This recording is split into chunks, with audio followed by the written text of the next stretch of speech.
최근 울릉도 주변에서 엄청난 자원이 발견되어 전 세계에 이목이 집중되었습니다. 다른 곳도 아니고 자원 없기로 유명한 한국에서 나왔다는 것은 정말 놀라운 일이었는데요. 이 소식을 접한 일본은 독도에 이어 울릉도마저 자기네 땅이라고 마구 우겨대고 있습니다. 도대체 울릉도 근처에서 무엇이 나왔기에 일본이 저토록 난리를 치는 것일까요? 한번 자세히 알아보도록 하겠습니다. 자원이 나오지 않는 나라라는 인식과는 달리 한국은 사실 산유국이었습니다. 한국은 1960년대부터 석유 탐사 및 개발에 착수했는데요. 1998년 발견돼 IMF 위기 때 국민들에게 희망을 선사한 동해 가스전은 2004년 생산 개시 이래 일반 가정과 발전소로 17년간 가스를 공급해 총 2조 6천억 원의 수입 대체 효과를 유발하는 등 국가 경제에 크게 기여해왔습니다. 그러나 최근 들어 이렇다 할 소식도 없고 2022년이 되어서는 산유국의 지위도 사라지게 되었습니다. 동해 가스전이 고갈되었기 때문입니다. 상황이 좋지 못한 가운데 울릉도 부근에 막대한 양의 석유와 천연가스가 매장되어 있다는 것이 밝혀졌습니다. 지난해 여름 한국석유공사는 동해 울릉분지 6-1 광구 중 동부지역에서 시추를 개시하며 국내 대륙봉 개발에 나섰는데요. 이곳에 매장된 탐사 자원량의 추정치만 해도 원유환산 값으로 약 7억 배럴이라고 하는데요. 이는 동해 1, 2가스전에서 생산해온 4,500만 배럴보다 15배나 많은 수준입니다. 울릉분지는 수심 약 2,000m의 해저분지로 남북 길이는 약 100km, 동서간 길이는 150km에 달하는 엄청난 크기를 자랑합니다. 사실 이곳에 석유가 파묻혀 있을 거라는 추측은 오래전부터 있어 왔는데요. 1984년경 보도된 기사에 따르면 울릉분지에는 석유 보존의 필수 요건이 되는 신생대 제3기지층이 잘 발달되어 있다고 합니다.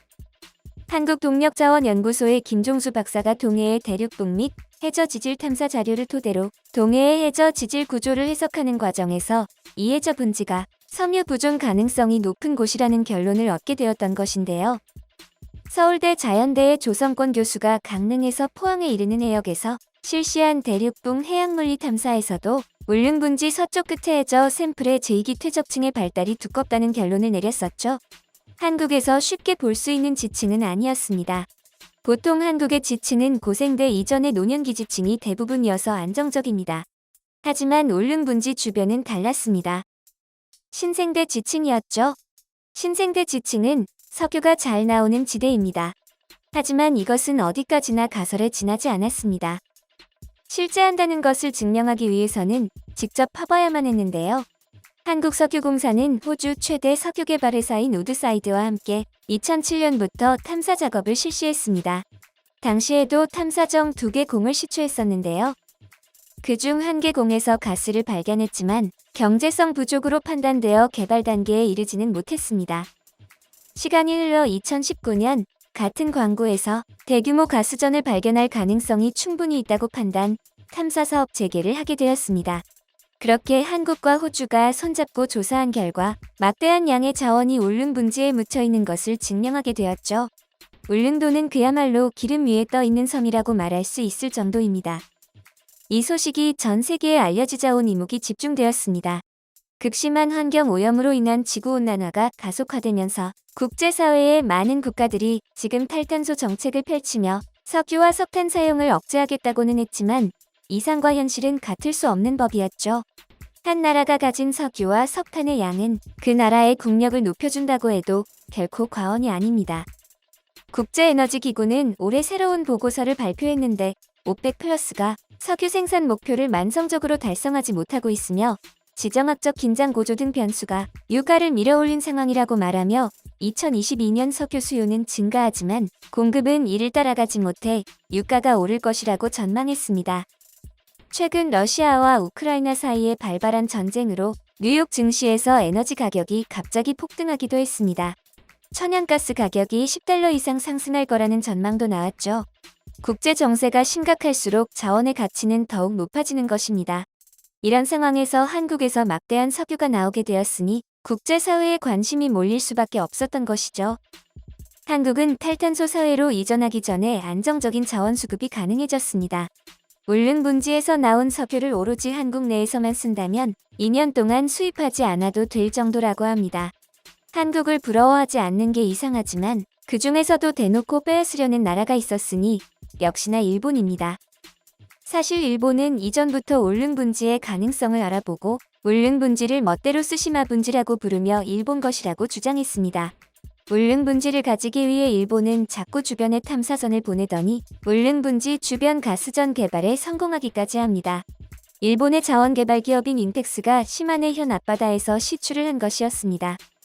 일본 에너지청은 이곳에 최대 3천만 톤의 천연가스가 매장돼 있을 것으로 기대하고 있습니다. 시굴 조사를 거쳐 상업성이 검증되면 2032년부터 연간 90만 톤 이상의 천연가스를 생산한다는 계획을 밝혔는데요.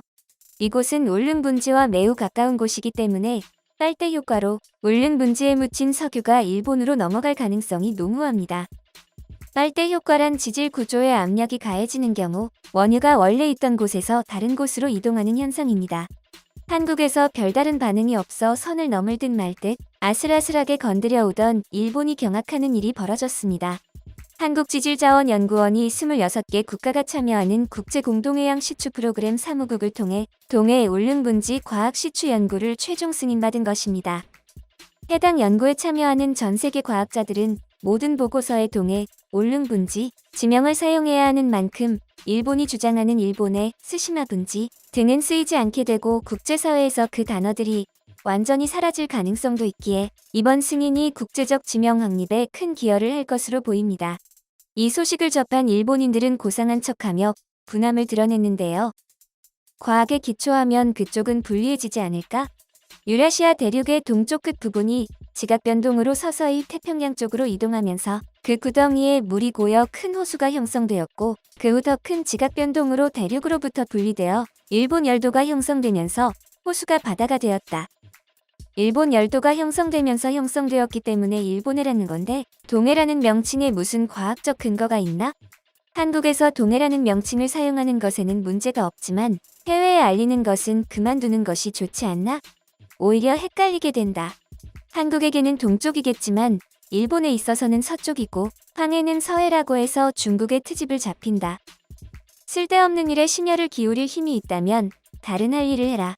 아주 오랜 옛날부터 일본해로 불리는 것이 마음에 들지 않아서 자국의 동쪽에 있다고 해서 동해라고 부르기에는 무리가 있다. 로비를 해서 동해라고 불러도 일본해의 호칭을 바꿀 수는 없다. 방향을 뜻하는 지명 등은 어디에나 있는 것이지 특정 지역에서 보면 이상한 표현이 되기 일수다. 대서양은 유럽에서 본 표현으로 미국으로부터는 대동양이 된다. 무엇보다 영어 표기라면 방향은 들어가지 않듯이 자국의 호칭은 통용되지 않는 경우도 있다. 하나하나의 논조의 일이 일비하는 건 우습게 보이겠지만 국제적인 애도는 재팬시이고 지리학에서는 흔들림이 없다. 일본해의 호칭이 차별적 등의 이유라도 없다면 뒤집힐 일은 없다. 헛된 노력을 했네. 수고했어. 사실 2019년에도 이미 울릉분지라는 이름을 국제학술지에 발표하는 한국 논문이 많아 일본은 잔뜩 부들거리고 있었습니다. 요미우리 신문에 따르면 논문 전용 검색 사이트인 구글 스칼라에서 울릉분지를 표제와 본문 등에 사용한 영문 논문은 2001년에 50건이 채 되지 않았는데 해당 건수가 2007년께부터 증가해 2015년 이후에는 연간 250건 안팎의 추이를 보이고 있다고 합니다. 대부분은 한국인 연구자의 논문이지만 여기에는 중국 측 논문도 포함되어 있습니다. 이와 반대로 일본식 명칭인 스시마분지를 사용한 논문은 현재까지 연간 몇 건에서 몇십 건 정도에 불과합니다. 심지어 이 중 절반 정도는 울릉분지와 병기한 것이었으며 스시마분지라고 단독 표기한 사례는 거의 없는 것으로 나타났습니다. 시추 일정은 이르면 2023년 말, 늦으면 2024년이 될 전망인데요. 연구진은 2024년 운항 예정인 최첨단 물리탐사 연구선인 탐해 3호를 활용해 심해 보존자원 탐사에도 나설 계획입니다. 울릉분지 인근에는 메탄하이드레이트와 해양심층수 등 해저자원이 다량 매장돼 있기 때문인데요. 메탄하이드레이트는 천연가스가 해저의 낮은 온도와 높은 압력으로 물과 결합된 얼음의 형태입니다. 차세대 자원으로 불타는 얼음이라고도 불리죠. 한편 석유공사는 정부가 지원하고 있는 다부처 국책연구과제 대심도 해양탐사 시추를 통한 대규모 CO2 지중 저장소 확보에도 참여 중인데요. 이번 시추와 향후 지속적인 국내 탐사 추진으로 가스 생산과 더불어 이산화탄소 저장소로 활용할 수 있는 가능성도 파악해 한반도에 역에 연 100만 톤 규모의 이산화탄소 지중 저장소를 확보하는 데 기여할 것으로 보입니다. 석유공사 관계자는 이번 방어구조 시추가 국내 대륙통에서 석유 개발 지속을 통한 에너지 안보 확립과 탄소 중립 정책 기여에 의미가 있다고 말했는데요. 여러모로 뜻깊은 사건이 아닐 수 없습니다.